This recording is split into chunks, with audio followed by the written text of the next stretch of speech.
नमस्कार, आप जुड़ चुके हैं जेके बुलेटिन के साथ। इस समय की बात करें तो हम रघुनाथ बाज़ार में खड़े हैं। शॉप की बात करें अगर तो जी एंड ड्राई फ्रूट की ये शॉप है और जो शॉप के ओनर हैं उनसे भी बातचीत करने की कोशिश करते हैं। सर, सबसे पहले तो आपका स्वागत है हमारे चैनल में। सर, मेरा आपसे ये सवाल रहेगा, ये शॉप कितनी पुरानी है और कितने टाइम हो गया आपको यहाँ पे काम करते हुए? देखिए, मेरे पहले फादर काम करते थे यहाँ पे 1958 से ये शॉप है। तो उससे पहले भी बिजनेस करते थे, वो तंबाकू वगैरह का बिजनेस होता था। तो उसके बाद इस तरह से मार्केट के अंदर जैसे हमारे पड़ोसी हैं, तो मेरे भाई हैं, उनकी दुकान बंद है, ये वाइन का काम भी करते थे। तो ये वाली जो बिल्डिंग है 1932 की है, 1932 की। तो उस वक्त का पहले जो बुजुर्ग सुनाते थे कि जब रघुनाथ जी का मंदिर बना था, तब महाराजाओं ने उसके साथ साथ कुछ मार्केटों का भी विस्तार किया। तो जो मार्केट बन गई उस वक्त की जो गवर्नमेंट थी, तो 1857 की बात है जो बता रहे हैं, जो हिस्ट्री में भी है कि वो उस वक्त ये मार्केट बनी। उसके बाद आहिस्ता आहिस्ता लोगों का जहाँ आना शुरू हुआ था, माता वैष्णो देवी जो यात्री आते थे या श्री अमरनाथ जी के यात्री आते थे, तो उनका जो पहला पड़ाव होता था वो रघुनाथ जी मंदिर होता था। उस वजह से यहाँ प्रसाद की दुकानें आपको अधिक दिखेंगी, ताकि आज भी वो चलन या जो परंपरा है हमारे घरों के अंदर, हम भी अगर हरिद्वार जाते हैं तो वहाँ हम कोशिश करते हैं कि अपने उस कुल पुरोहित से मिल के आते हैं। तो इसी तरह से जो हमारे बुजुर्ग हरिद्वार गए हुए हैं, तो हमारी भी कोशिश होती है कि हम हरिद्वार जाएं। बनारस गए हैं तो बनारस भी जाते हैं। इस तरह से जो बाहर से लोग आते हैं वो जम्मू में रघुनाथ जी के मंदिर को अवश्य आते हैं। तो उस नाते से इस मार्केट का कुछ चलन शुरू हुआ था। तो उस वक्त महाराजों का समय में जब दरबार मूव भी होता था, तो 6 महीने कश्मीर और 6 महीने जम्मू में एक राजधानी रहती थी। दोनों तरफ 2 राजधानियां थी, जम्मू और कश्मीर। तो आज भी राजधानी बात करें अगर तो दरबार मूव की, पहले दरबार मूव बंद किया गया था, अब फिर से शुरू हो चुका है। तो इसके ऊपर आप क्या कुछ कहेंगे और क्या फायदे हैं और क्या नुकसान हुआ जब वो यहाँ पे मूव नहीं था? देखिए, जो टूरिस्ट ट्रेड के जो लोग हैं ना, जैसे शाल साड़ी वाले या ड्राई फ्रूट्स वाले, उनको तो कोई इस चीज का असर कोई नहीं होता। लेकिन अदरवाइज मार्केट के अंदर देखेंगे तो चहल पहल जो ज्यादा हो जाती है।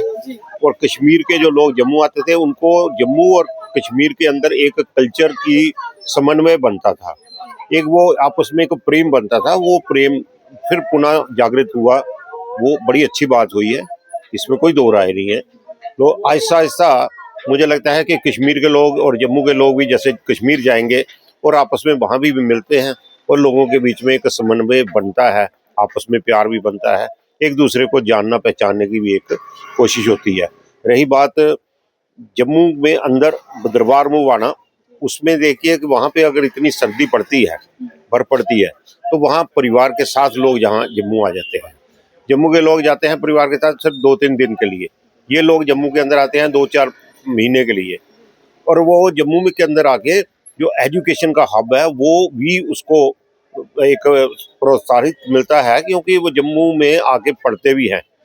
जम्मू के जितने कुछ घर ऐसे हैं जो जो पेइंग गेस्ट के रूप में भी काम करते हैं। और इसके अतिरिक्त जम्मू के अंदर ऐसे भी दुकानें भी हैं जो उन्हीं पे आने पर निर्भर रहती हैं। जैसे रेडीमेड गारमेंट है, उनका ज़्यादा चलन हो जाता है। किराना तो है ही है, हर व्यक्ति ने खाना है। तो इसके अतिरिक्त मेडिसिन है, जो बाकी चीज़ों में काफ़ी उसका प्रभाव देखने को मिलता है। और हमारी जो होटल इंडस्ट्री है, वहाँ पे भी कुछ ऑक्यूपेशन ज़्यादा बन जाती है, वो लोग होटलों में भी रहते हैं। तो ये असर देखने को तब मिला पूरे देश के लोग जो माता वैष्णो देवी या अमरनाथ यात्रा आते थे, उनको भी इस बार कम देखने को मिला कि हमारे जम्मू के अंदर लोग बहुत कम आए। जब यात्रा कुंभ का मेला चल ही रहा था, तो आपने देखा होगा कि पहलगाम का अटैक हो गया था। अब पहलगाम के अटैक के बाद ऑपरेशन सिंदूर भी आ गया, उसका असर जम्मू को बहुत ज्यादा झेलना पड़ा। पर उसके बाद बरसातें शुरू हुई तो एक बड़ा दुखित घटना घट गई माता वैष्णो देवी पहाड़ों पे। तो काफी लोगों का वहाँ नुकसान हुआ और जम्मू के अंदर बाढ़ का बड़ा नुकसान हुआ। तो बाढ़ के साथ साथ अगर आप देखें, जम्मू निर्भर ही माता वैष्णो देवी जी के चरणों की बदौलत बैठा है। ठीक है जी, अगर आप व्यवसाय को देखें तो आ जाके उस बात आ जाती है कि जम्मू का व्यवसाय कैसे चलेगा। वो था टूरिज्म की, 60% लोग टूरिज्म पर डिपेंड है। तो टूरिज्म दृष्टि से कटरा भी बड़ा आहत हुआ और जम्मू भी बहुत ज़्यादा आहत हुआ। उसका कारण विशेष रहा कि पूरे भारत के अंदर बड़ी जगह पे ट्रेनों का चलन जो है वो कम हो गया, खासतौर से हमारे जम्मू कश्मीर में 26 ट्रेनें कैंसिल है। उसका असर बहुत ज़्यादा पड़ा। उसको भरपाई करने के लिए हम ये कहें कि दरबार मूव का थोड़ा सा असर जरूर दिखने को मिलेगा, लेकिन इतना ज़्यादा नहीं दिखेगा, क्योंकि जितनी देर ट्रेनें नहीं चलेंगी तो जम्मू कश्मीर उतना उभर के सामने नहीं आएगा जितना आना चाहिए। तो उसके लिए मेरी आपके चैनल के माध्यम से एक आपको गुजारिश भी है, विनती भी है कि माननीय हमारे जो एलजी महोदय तथा मुख्यमंत्री महोदय, उनसे भी आप हमारी तरफ से कहिए कि आप कृपा कीजिए जितनी जल्दी हो सके जम्मू के अंदर जो ट्रेनों का चलन है वो पुनः आरंभ हो, और अगर पठानकोट तक ट्रेनें आती हैं तो उनको जम्मू में लाने के लिए कोई ऐसी व्यवस्था बनाई जाए, बस सर्विस दी जाए, कम रेट की बस सर्विस लगे, ताकि जम्मू को और कश्मीर के अंदर जो जम्मू पर्यटक और यात्री आते हैं वो ज़्यादा से ज़्यादा संख्या में आ सके। सर, बात ड्राई फ्रूट है यहाँ पे, तो क्या कुछ मिलता है यहाँ पे? अगर लोग ये वीडियो देख के आपके पास आएंगे, शॉप पे आएंगे शॉपिंग के लिए, तो क्या कुछ मटेरियल रहता है आपके पास? देखिए 312 नंबर शॉप पड़ती है रघुनाथ जी के बाजार के अंदर, बिल्कुल रघुनाथ जी मंदिर के बिल्कुल आसपास ही है हमारी शॉप भी है। यहाँ ड्राई फ्रूट का आपको तो पता ही है, जहाँ ये खेती होती है जम्मू कश्मीर के अंदर, जिसमें अखरोट है, बादाम है, अंजीर है, किशमिश भी होती है। इसके अतिरिक्त यहाँ आपने देखा होगा खुमानी का बहुत चलन है, खुमानी है, और लद्दाख की खासतौर से जम्मू आप देखें तो एक हींग बड़ी फेमस है, वो हींग भी बड़ी चलती है। इसके अतिरिक्त कुछ ऐसी ड्राई फ्रूट्स की आइटम है, जैसे काजू है तो वो तो बाहर से आता है, लेकिन अधिकांश चीज़ें जो है जम्मू कश्मीर में आपको ताज़ी मिल जाती हैं। इसके अतिरिक्त यहाँ के ताज़ी के अलावा आपको सस्ती मिल जाती है। लोगों को पता होता है कि यहाँ से कोई चीज़ लेके जाए उसकी शेल्फ लाइफ अधिक होगी, इसलिए लोग जम्मू में कोशिश करते हैं। माता वैष्णो देवी के बाद एक परंपरा रही हमारे शास्त्रों के अनुसार, घर में जाके आप कन्या पूजन करेंगे तो प्रसाद आप जम्मू से लेके जाएंगे तो आपका वो कन्या पूजन और आपकी यात्रा मंगल में और सुख में होती है, ऐसा मान के चलते हैं।